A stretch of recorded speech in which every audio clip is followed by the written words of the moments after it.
Could it be that you're into muscles? I joked as I said this to her, who looked at my muscles and chuckled. Injured and hospitalized, I still couldn't change clothes by myself and had the assistance of the nurse in charge. You're lean but muscular, looking good. I was fluttered by her compliment and I said, watch this, attempting to flex my pecs, but it hurt and I couldn't move them, ending up being laughed at instead. Years later, I would meet the nurse who humored my playful act. My name is Kevin, 29 years old. I work as an architectural designer. Originally from a rural area, perhaps because I was used to the peace there, when I first moved to the city, I was overwhelmed by the crowds and felt out of place, but recently, I've felt more at home. In rural areas, having a car is essential, but in the city, it's often easier and more convenient to walk or take the bus. No worries about parking.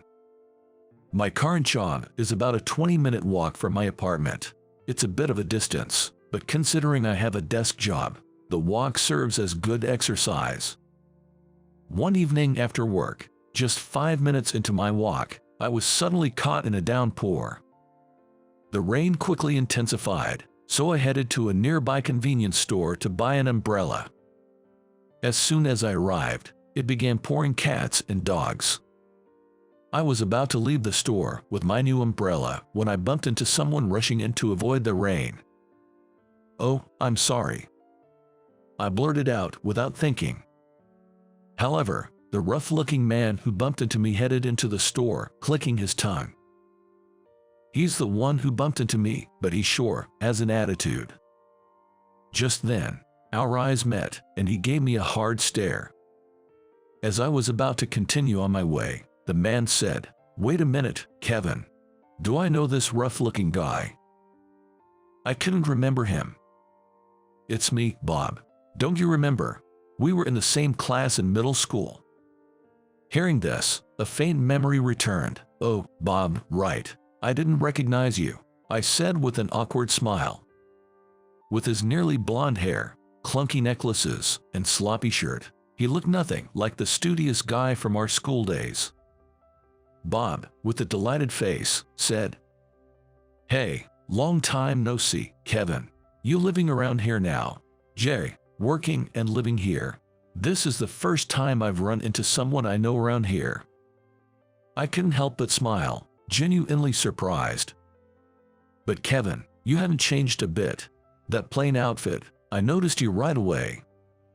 He pointed at my clothes and laughed. "Wait, plain?" I instinctively looked down at my outfit. "Since we're here, let's chat for a bit. Join me for a smoke." And just like that, I ended up talking with Bob in the smoking area.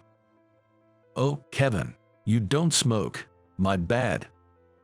"No worries, I've got my coffee here." As we sheltered from the torrential rain, Bob lit up his cigarette, and I popped open a can of coffee. Whenever I tried to strike up a conversation, it seemed we'd lost our touch, and the talk would falter. Stuck in an awkward silence, wondering what to chat about, Bob broke the ice. "By the way, do you remember right after high school there were rumors about you just vanishing?" It was the first I'd heard such a story about myself, and I was taken aback. Bob then changed his expression and continued, "It's a shame, really. You had gotten into college on a recommendation and you were smart, but I heard your family hit hard times and you had to work out of state. I was worried when you weren't at our high school reunion. Must have been tough." "Yeah, I did move out. Just didn't see a future for myself here." It made sense. Bob and I went to different high schools, and we didn't have mutual friends, so rumors like that weren't implausible. Plus, the house I grew up in, which used to belong to my grandma, was an old single-story. People probably thought we were poor. I'd had a feeling people thought so since middle school, and it seemed Bob was one of them. "Well, I get it. Not many decent jobs around here, even with your smarts. Just having a high school diploma must have been tough. I understand if you feel a bit bitter about it." Bob looked at me with pity, but I wasn't just a high school grad, nor had I moved just for work. I'd always been interested in architecture, so I decided to pursue it at a university abroad where they taught cutting-edge methods. I was also good at Spanish and wanted to improve it even further. After honing my language skills, I attended that university for 4 years. Because I was abroad the whole time, I couldn't even attend our coming-of-age ceremony. I thought of telling Bob this, but I remembered he always seemed to have a beef with me in middle school. Although he had good grades, often just behind mine, it probably irked him that I kept nudging ahead, even if by a small margin. I never really paid him much mind, but for Bob, I was probably a constant thorn in his side. If he learned I'd been studying abroad, knowing Bob, he might just get jealous and bitter again. I didn't want to pour cold water on our reunion. Before I knew it, our conversation had veered off course. "By the way, Kevin, are you married yet?" "Nah, still single. Actually, don't even have a girlfriend right now." I was worried he might tease me, but Bob's face brightened up. "Well, look at you, still lonely.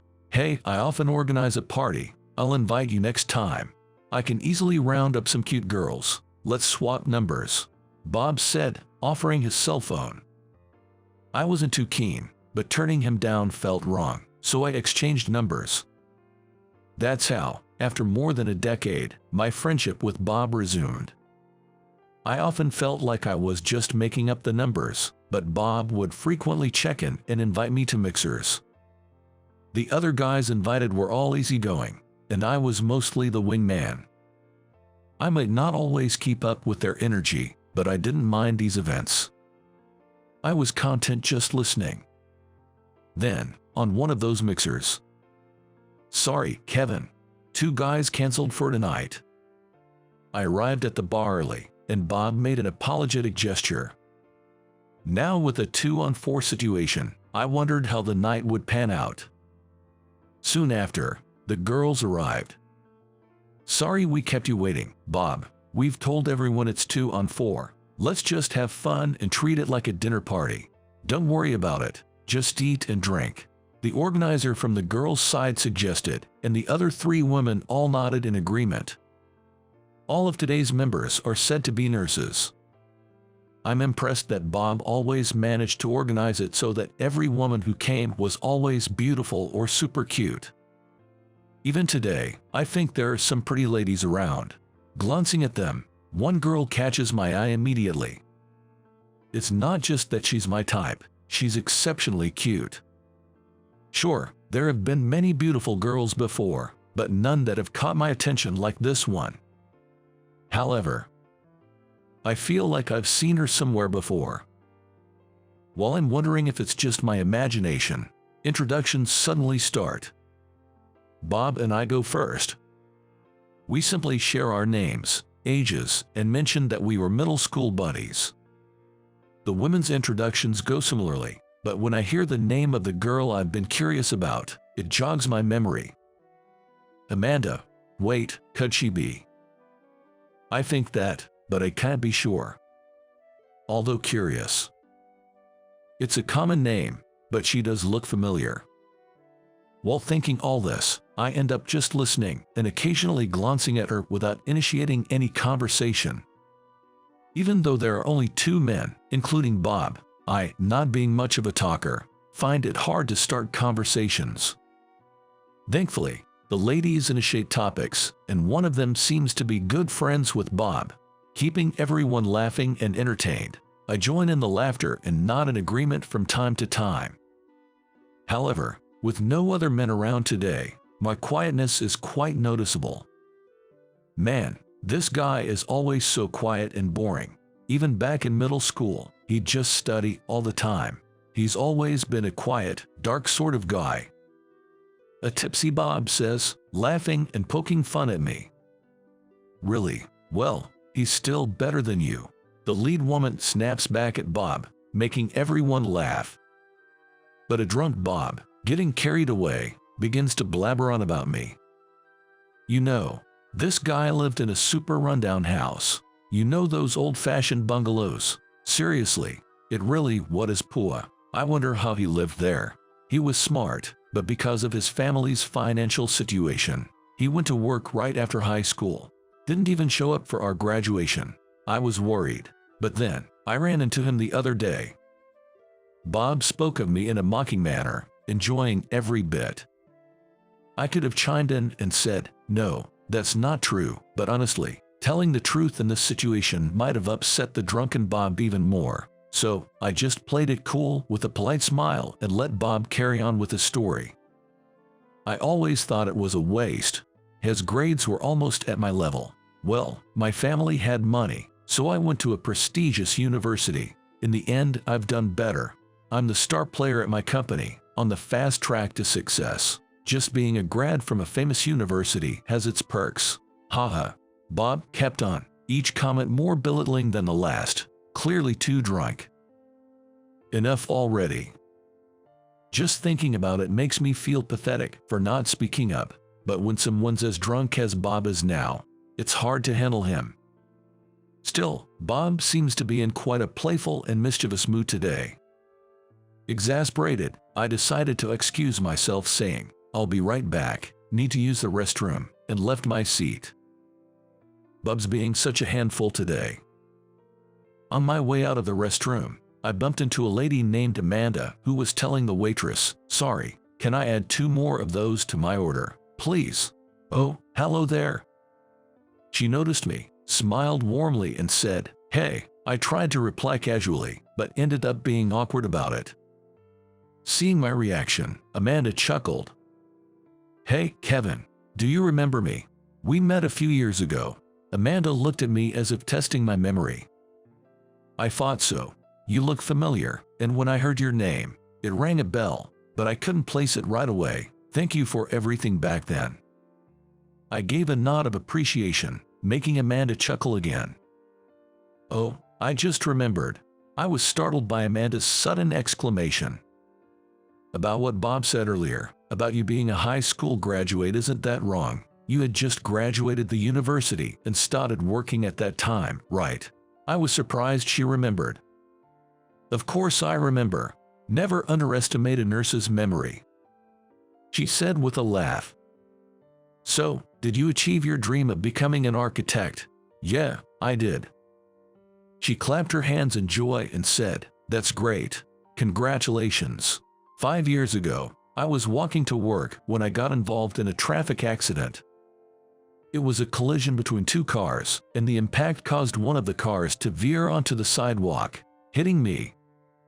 I was immediately taken to a nearby hospital. After some x-rays, it was found that I had a broken leg and a cracked rib. Though I had hit my head pretty hard and was out for a while, I made a steady recovery. After a leg surgery and some rehab, I was good as new. Amanda was the nurse who looked after me during that time. Even behind a mask, she was undeniably beautiful. The first time I saw her, for a brief moment, the pain seemed to vanish. Of course, that's an exaggeration, but she was so kind to me that I thought she was like an angel. Being a nurse, it might be expected of her to be kind to patients.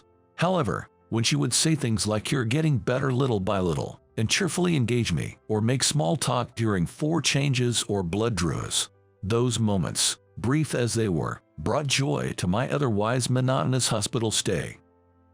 "Time to get changed, Kevin," said Amanda, appearing with a fresh set of clothes. "It's still hard for you to do it alone, so I'll help you out." She gently wiped my body with a towel and assisted me in changing. Then Amanda giggled and said, "You know, what is it?" Not sure what was amusing, I found myself laughing along. "You have some impressive muscles," she remarked, laughing softly. "Oh, these, well, I do go to the gym. I've always been skinny, and given my job, people tend to see me as frail, so I wanted to appear a bit stronger." It was one of the rare moments someone complimented my physique, and it made me feel proud. "Oh, really? What's your job that people see you as frail?" Still chuckling, Amanda asked. "I'm an architectural designer, still a rookie though. I had just started working after graduating when I got into this accident. I can't wait to get back and prove myself." Hearing this, Amanda said, "Wow, That's amazing. You have to keep pushing then. Looking at her laughing joyfully, I playfully asked, do you have a thing for muscles by any chance? Lean but muscular is quite attractive, she replied with a shy smile. See, check this out, I said, attempting to show off, but I have completely forgotten about my cracked rib. Ouch. Guess I overdid it. I grimaced in pain, placing a gentle hand on my rib. Amanda laughed and said, you shouldn't push yourself too hard. Though it was a short interaction, I really enjoyed our conversation. You've come a long way. Keep up with the rehab and let's work hard, she said, before moving on to her other tasks.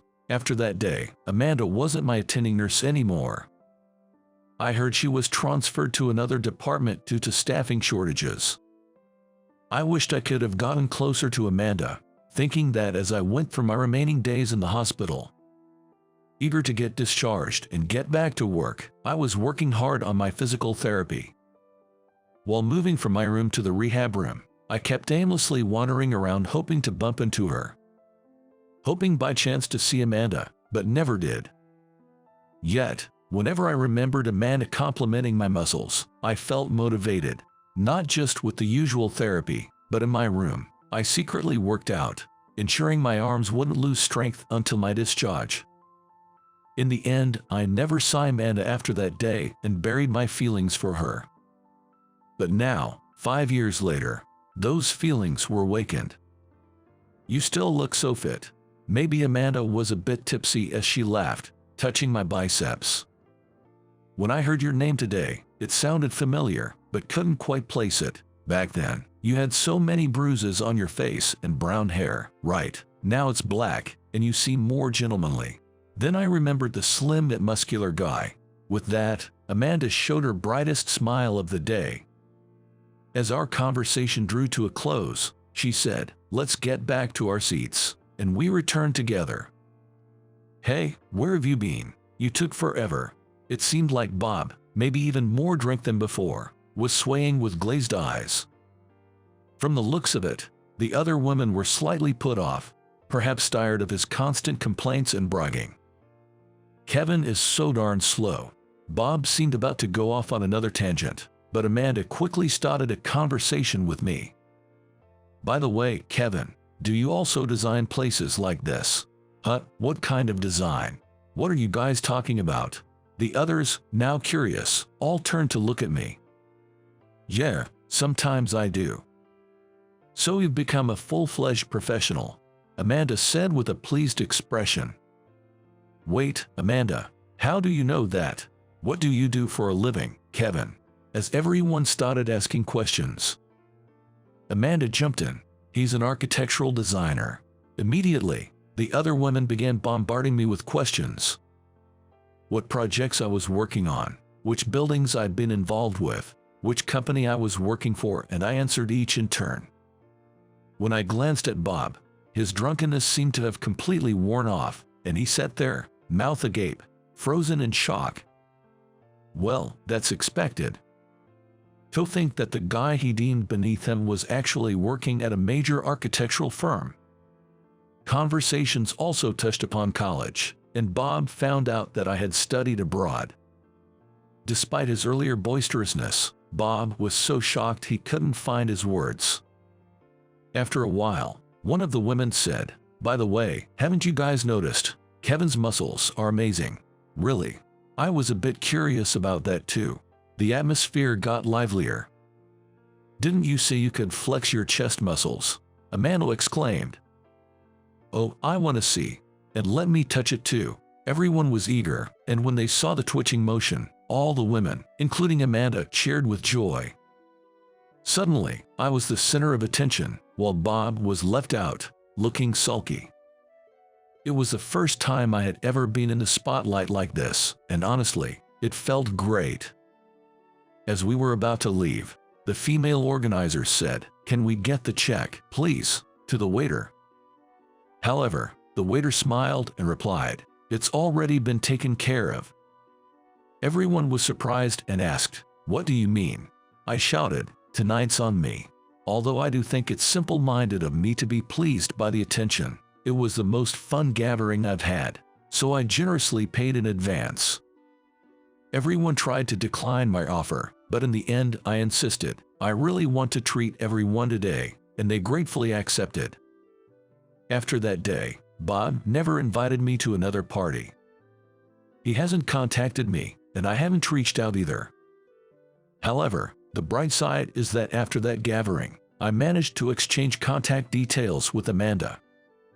Amanda was cute back then, but she's even more adorable now. With newfound confidence in her nursing career, she looked even more radiant. On our second date, I thought it might be too soon but said, "I want you to be my girlfriend." Fortunately, she said yes. Given that both Amanda and I were considering marriage, things progressed smoothly, and we're set to tie the knot as we approach our 30s. That day, when I randomly met Bob, I honestly found it a bit of a hassle, but if I hadn't met him, I might never have reconnected with Amanda. Even though he teased me a lot, I'm grateful to Bob for that reunion with Amanda. Life's pretty great now. My career's going well, and I've successfully become a licensed architect. It feels like all my hard work has paid off. With that success, I'm also drawing a more than decent salary. One of my dreams is, of course, to build a happy home with Amanda, but I'm also dreaming of setting up my private practice one day. Amanda, on her part, wants to continue her nursing job. We hope to support each other throughout our lives and eagerly await the day we become a family.